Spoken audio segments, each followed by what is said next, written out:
Good morning and welcome.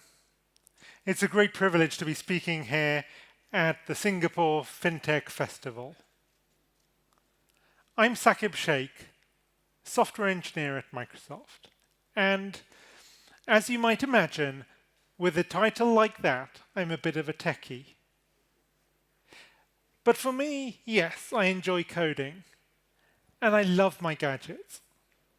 But for me, technology is much deeper than that.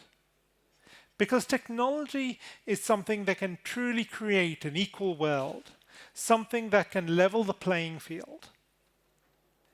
And I'm going to tell you my story and how in my life, without the advances in technology, I wouldn't be standing in front of you today. So I'm a software engineer, and I got my first computer for my 7th birthday. And a few weeks after that, I actually became blind. And that started my great adventure and the journey that has led me to this point today. And throughout that journey, so many people helped me along the way. And so much incredible technology and the advances in technology can empower us all to do even more. Starting with the very basic things. So I think back to when I was a small child at that age of 7. And I went to a school for the blind. And I was very lucky to have a teacher who saw the potential. And she said, you need to learn to type, even though you're just a kid. And so I took lessons to type. And I learned to type without looking at the keyboard. And even though that's really primitive, that typewriter was very primitive technology for its day, that opened up so many more opportunities to me. Because suddenly, I could create things that other people could read. And that was a really big thing for me. And as I progressed, at the age of 10, I went off to a boarding school for the blind, which was incredible because it was an environment where they really pushed the academics, but also gaining a level of independence. At the age of 10, I was making my own cups of tea and changing my bed. And by the time I left at 18, I was doing my own shopping and cooking my own dinners like all the students there. And the backdrop for that was an environment where everything was set up just so that without the environmental barriers, there's so much that each of us is capable of. And there's so much technology behind the scenes. I grew up in this environment where there was technology producing the Braille textbooks, creating raised diagrams and charts and figures that we relied on in our studies, or reading out loud books. And it was in that environment that I got my start and that I got hooked on technology. And in that computer room, people asked me, how do you program? So even at that age, we had computers which would talk out loud to us. That would, as you type, they will monitor what's happening and describe that out loud in a voice. And so that's where I got my start. And I went off to university to study computer science. And while I ultimately graduated top of my class, that was a bumpy ride in the journey. I like this quote from Helen Keller. In the world, there's a lot of suffering, but there's also a lot of overcoming of it. And put this another way, I'm an engineer, so I'd say there are a lot of problems, but for every problem, there's a solution. I recently saw that the World Health Organization changed its definition of disability from something about the person to just a mismatch between the person and their environment. And so in university, I was on my own, and I realized that I had to go and change that environment. So talking to lecturers to make sure that all the materials were accessible, to hiring people to read the books for me. And when you have that inclusive environment, it really changes what's possible. So I went on to do my master's in artificial intelligence. But like I said, it was a bumpy ride. And sometimes I thought, my goodness, how am I going to overcome some of these challenges? But something a friend once said to me stuck with me, which is that you talk about creating solutions, and maybe one day you'll be creating the solutions to help others as well. And this is an interesting idea that actually, if we look at the technology around us, so much of it has come and been inspired by people with disabilities. So I put a few bullet points up here. And you can see that all of these technologies, from the telephone to talking computers, text-to-speech, speech recognition, flatbed scanners, and even touchscreens, are all technologies which got their start because someone had a problem and someone took the time to find the solution. So you imagine the smartphone in your pocket. It's got a touchscreen. That touchscreen was originally created by somebody who had repetitive strain injury and wanted a less painful way to type. Your phone can talk to you, if you imagine something like Siri or Google Assistant, and it can understand you. Again, things that were created for disabled people first. So this idea really excited me, that actually we can think of disability as this driver of innovation. Wherever there are these extreme needs and extreme problems, we can find these incredible solutions. A story I like is the famous scientist Ray Kurzweil. Back in the 70s, he was on an airplane, sitting next to a blind gentleman, and he said, "If I could invent anything, what would it be?"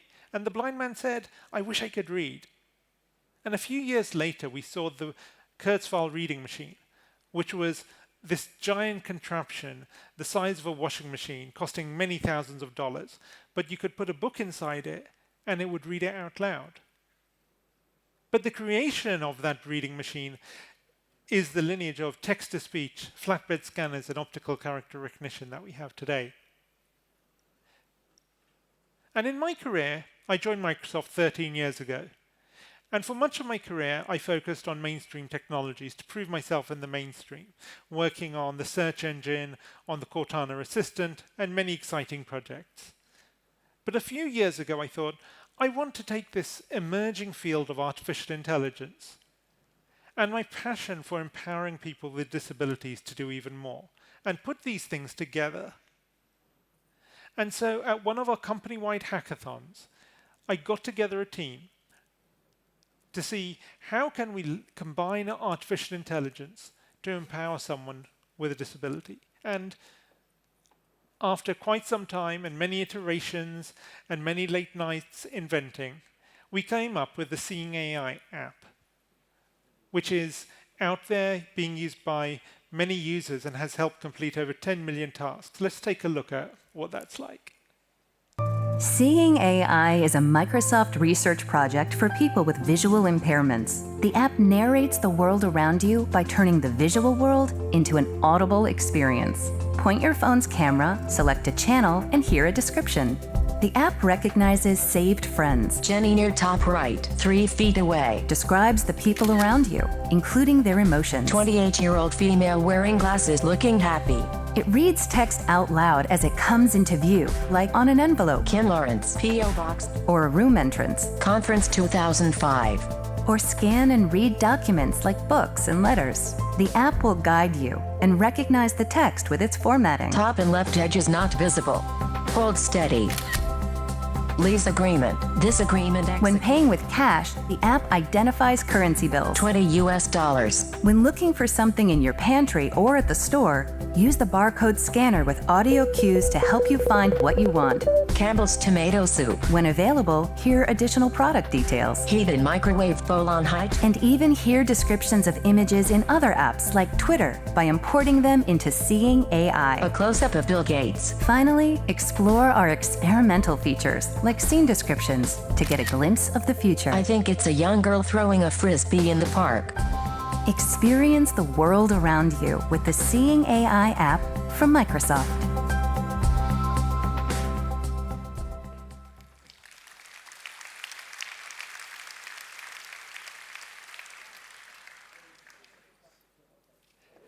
this is just the beginning. I'm just so excited by the possibility that artificial intelligence has to offer.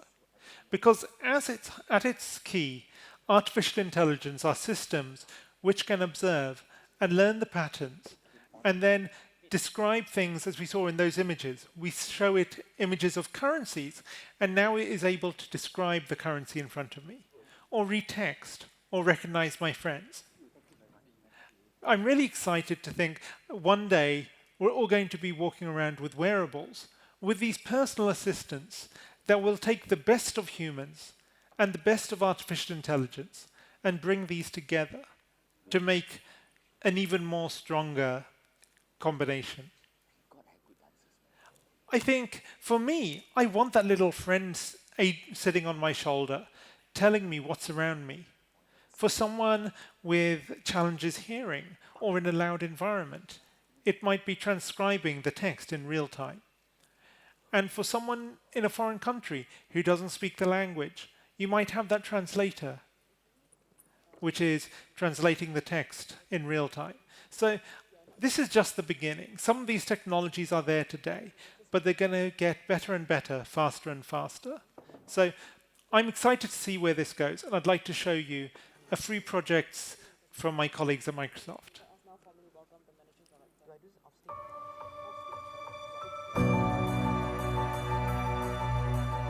We have so many people who are non-verbal, but still have so much to say. I want the exact same information that my hearing friends have. There are barriers to communication everywhere, but I think it's time we look at the barriers as opportunities to reach out to everyone. Soundscape fills in a lot of the mental map as you move. Approaching intersection. You can just put it in your pocket and go. With ALS, you become locked in. But we see technology as a way to give back what ALS has taken away. There's no better feeling than to hear a child say something that they've wanted to say and the look on their face after they've been able to say it. When it's reading, I see spaces between the words, and it's easy to focus on. Ajay realized that here was something that could change his life.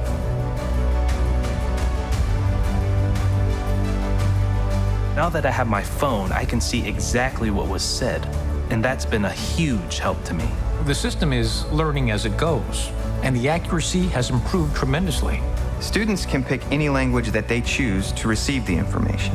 It's like we jumped into the future. Because communication is very important for all of us, and we just want to be together and not feel left out. Aider les personnes avec autisme à communiquer, il y a des images. Je parle, je donne une information à Arthur et elle est traduite par l'application El Picto instantanément en pictogramme et après d'une façon orale. Va t'habiller et te brosser les dents.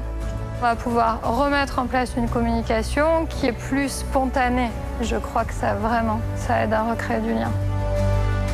Both my wife and I are totally blind, and we have a 3-year-old son that's in preschool. He can see, but his parents can't. So to be able to know what's going on at his school is everything. The Seeing AI app has the ability to allow me access to the visual world.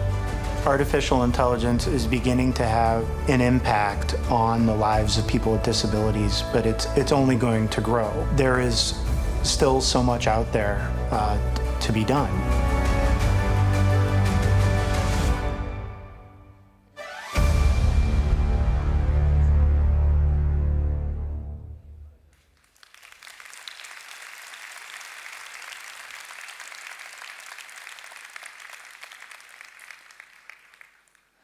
I am so excited by the possibilities.